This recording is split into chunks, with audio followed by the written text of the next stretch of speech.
جی رضی اللہ تعالی عنہ کی کتاب ہی میں بی بی کی شہادت ہے، حالانکہ یہ قطعاً غلط ہے۔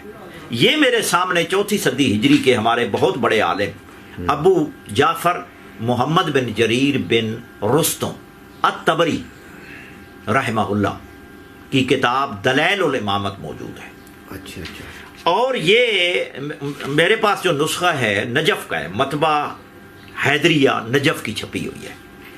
اس کے صفحہ نمبر 45 پہ خبر الوفات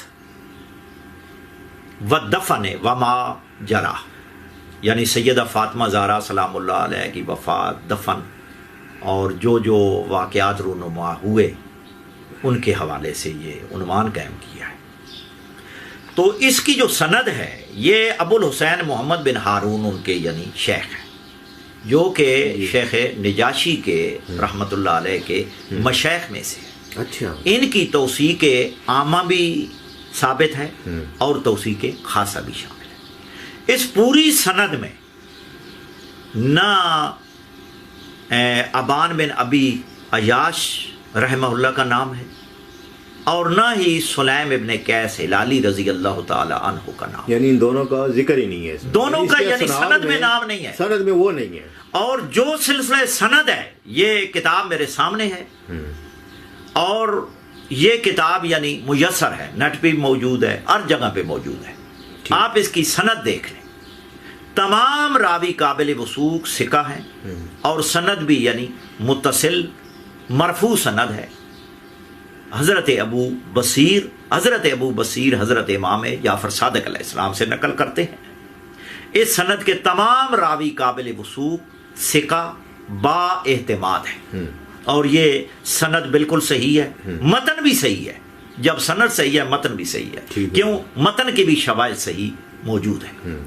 اب یہی بات سلیم ابن قیس ہلالی کی کتاب میں موجود ہے، جس پر واویلا کیا جاتا ہے کہ جی یہ بی بی کی شہادت جو علماء شیعہ واعظین شیعہ علماء ذاکرین پڑھتے ہیں یہ بس اسی ایک کتاب میں، جی اور یہ لکیر کے فقیر ایک بندے نے بیان کر دی، آگے پھر بس آگے ہی سلسلہ چلتا گیا۔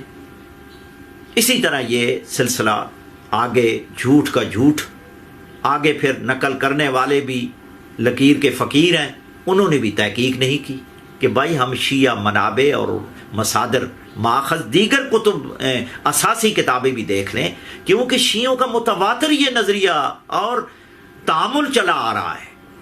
تو آیا ان کی صحیح و سند کتابیں ہیں، احادیث دیگر بھی ان کے یعنی ائمہ اہل بیت علیہ السلام سے مروی ہیں؟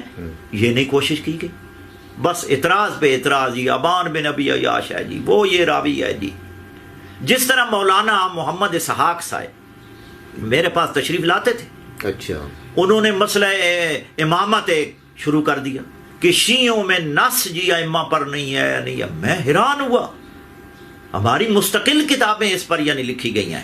اسی طرح یہ ہے واقعہ بی بی کی شہادت کا۔ اب یہ ہے اس میں یعنی یہ ہے جی کہ ان ابی بصیر پورا یعنی سلسلہ روات ہے، متصل سند ہے۔ ان ابی عبداللہ جعفر ابن محمد علیہ السلام قالا کے بعد پھر جناب سیدہ فاطمہ زہرا سلام اللہ علیہ کی ولادت کا ذکر ہے، اور ولادت ذکر کرنے کے بعد آخر جو کرے وَقَانَ سَبَبُ وَفَاتِهَا، سیدہ فاطمہ زہرا علیہ السلام کی وفات حسرت آیات کا جو سبب ہے وہ کیا تھا؟ کہتے ہیں وَقَانَ سَبَبُ وَفَاتِهَا أَنَّ قُنْفَذَ مَوْلَى الرَّجُلِ لَقَذَهَا بِنَعْلِ السَّيْفِ بِأَمْرِهِ، ایک شخص کے اشارہ، ٹھیک، الاشارۃ ابلغ من التصریح، سب کو پتہ ہے اور بعض کتابوں میں نام موجود ہے۔ ان کے غلام قنفذ بن جدعان، معاجم صحابہ میں ان کا ذکر ہے، یہ غلام تھے ان کی یعنی تلوار کے دستے سے یا ضربت سے، یعنی ان کے حکم سے، بے امر ہی ان کی وفات کا سبب ہے، وہ ہے یعنی ضرب. فَأَسْقَطَتْ محسنا،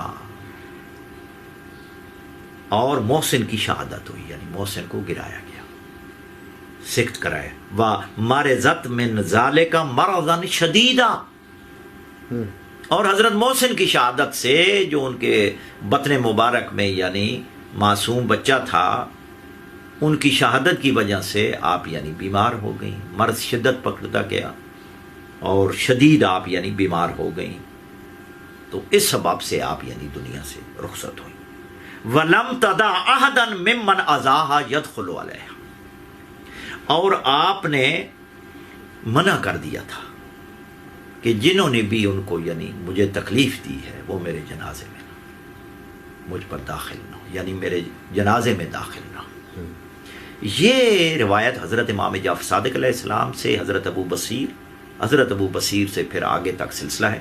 یہ پورا سلسلہ سند موجود ہے، اور سند بھی متصل مرفوع سند ہے، امام جعفر صادق علیہ السلام تک. اس میں نہ آبان ہے نہ